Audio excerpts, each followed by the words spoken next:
आज मैं आपको बीए पार्ट 3 पेपर 2 भारत का भूगोल का एक चैप्टर लेंगे। भारत की अफवाह प्रणाली, ड्रेनेज सिस्टम ऑफ इंडिया। आज अपन भारत की नदियों के बारे में चर्चा करेंगे।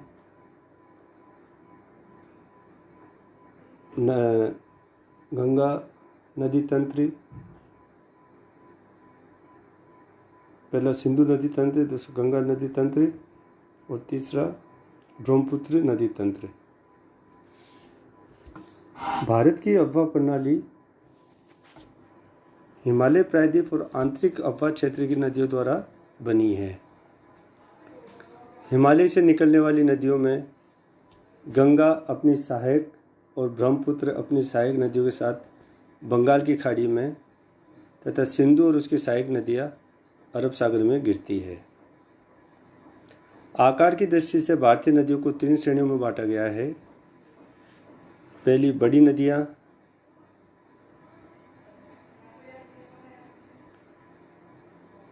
इनका प्रवाह क्षेत्र प्रत्येक का 20,000 वर्ग किलोमीटर से अधिक का है। इसी प्रकार के 14 नदी बेसिन हैं। इन नदियों में सिंधु, गंगा, ब्रह्मपुत्र, साबरमती, माही, नर्मदा, तापी, स्वर्णरेखा, महानदी, गोदावरी, कृष्णा, पेन्नार और कावेरी नदियों के बेसिन आते हैं। इनमें प्रति 100 वर्ग किलोमीटर पीछे 630 लाख घन मीटर जल की प्राप्ति होती है। दूसरा है मध्यम नदियाँ। इनका अपवाह क्षेत्र 2000 से 20,000 वर्ग किलोमीटर होता है। भारत में ऐसी नदी बेसिन 44 है। तीसरा है लघु नदियाँ, माइनर रिवर्स। इनका अपवाह क्षेत्र 2000 वर्ग किलोमीटर से कम का है। ऐसी नदी बेसिनों की संख्या अधिक है। इनमें प्रत्येक 100 वर्ग किलोमीटर पीछे 250 लाख घन मीटर जल प्राप्त होता है। उत्तर भारत की नदियाँ, रिवर्स ऑफ नर्दर्न इंडिया। अब अपन चर्चा करेंगे उत्तर भारत की नदियों के बारे में। सबसे पहले लेंगे अपन सिंधु नदी तंत्र। सिंधु नदी तंत्र इस क्रम की नदियाँ पश्चिमी हिमालय प्रदेश का जल अरब सागर में प्रवाहित करती है। सिंधु नदी लद्दाख श्रेणी के उत्तरी भाग में 5,000 मीटर की ऊंचाई से निकलती है। कैलाश चोटी के दूसरी ओर सिंगी, खेबाब और दक्षिण की ओर से गर्तंगचू नदियाँ आकर इसमें मिलती है। इस नदी को अलिंग कांगड़ी, तिरिचमीर, घसेर ब्रह्म, मसेर ब्रह्म, कैंटू, रकापोसी, नगा पर्वत आदि शिखरों से हिम नदियों का जल प्राप्त होता है। सिंधु नदी लद्दाख श्रेणी के उत्तरी भाग में लगभग 300 किलोमीटर बहने के पश्चात एवं दक्षिणी भाग में लगभग 400 किलोमीटर तक प्रवाहित होकर स्कार्डू के निकट लद्दाख श्रेणी को पुनः काटती है। नागा पर्वत का चक्कर लगाकर दक्षिण पश्चिम की ओर मुड़कर हजारा प्रदेश को पार कर पंजाब के मैदान में उतरती है।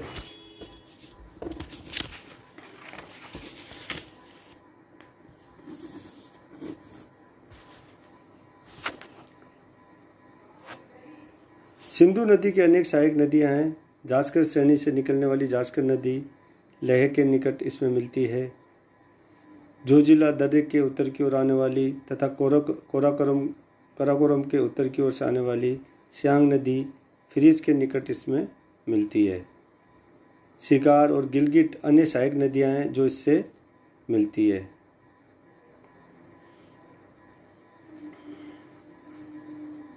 शिगार और गिलगिट अन्य सहायक नदियां हैं जो इससे मिलती है। स्कार्डो के निकट यह नदी 150 मीटर चौड़ी है। अटक के निकट ये समुद्र तल से 610 मीटर की ऊंचाई पर बहती है तथा 250 मीटर तक चौड़ी हो जाती है। मैदान का आधा भाग तय करने के बाद सतलज और चिनाब की संयुक्त धाराएं पंचनद से मिलती है। आगे यह सिंध के शुष्क प्रदेश में बहती हुई अरब सागर में गिर जाती है।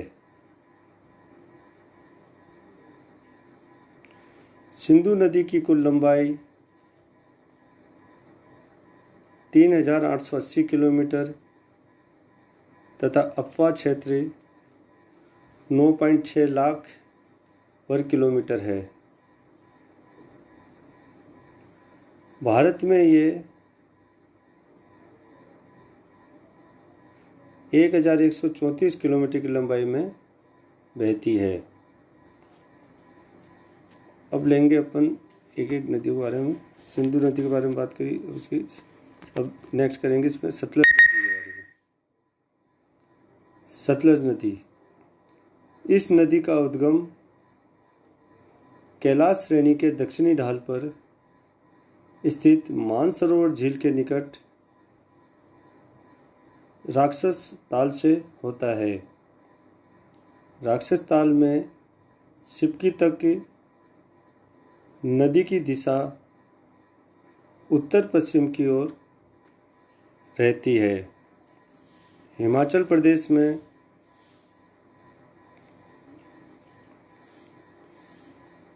ख्वाब नामक स्थान के निकट स्पीति नदी मिलती है। कपूरथला के दक्षिण पश्चिम कोने पर यह व्यास नदी से मिलती है तथा यह संयुक्त धारा पठानकोट के निकट सिंधु से मिलती है। अब चिनाब नदी के बारे में चर्चा करेंगे। यह नदी लाहौल घाटी में बारालाचा दर्रे से विपरीत दिशा में 4900 मीटर की ऊंचाई से चंद्रा और भागा नामक दो नदियों के रूप में निकलती है। यह नदी हिमाच्छादित पर्वतों से निकलती है। यह महान हिमालय व पीर पंजाल श्रेणियों के मध्य हिमाचल के चंबा जिले में उत्तर पश्चिम की ओर प्रवाहित होती है। किश्तवाड़ पर एक विकट मोड़ बनाते हुए यह एक संकीर्ण घाटी के रूप में पीर पंजाल श्रेणी को पार कर पाकिस्तान में प्रवेश करती है। यह भारत में 180 किलोमीटर बहती है। अब लेंगे झेलम नदी। यह नदी प्राचीन भारत में वितस्ता कहलाती थी। यह नदी कश्मीर में शेषनाग झील से निकलकर 212 किलोमीटर उत्तर पश्चिम दिशा में बहती हुई वुलर झील में मिलती है। श्रीनगर से नीचे इसमें सिंधु नदी मिलती है। कश्मीर में यह परिवहन तथा व्यापार के लिए उपयोगी है। संपूर्ण नदी की लंबाई 400 किलोमीटर तथा अपवाह क्षेत्र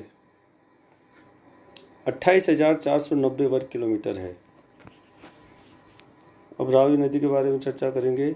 यह नदी पंजाब की सबसे छोटी नदी है जो धौलाधर पर्वतमाला के उत्तरी और पीर पंजाल श्रेणी के दक्षिणी ढालों का जल बहा कर लाती है।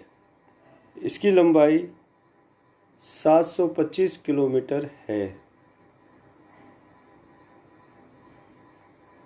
अब लेंगे व्यास नदी। व्यास, इसका उद्गम रावी के निकट ही है। अपने उद्गम से 9 किलोमीटर दूर यह है कोटी दर्रे से होकर बहती है। धौलाधर पर्वतमाला को काटकर यह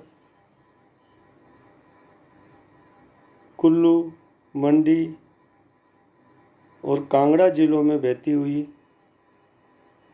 कपूरथला के निकट सतलज में मिल जाती है। यह 470 किलोमीटर लंबी है।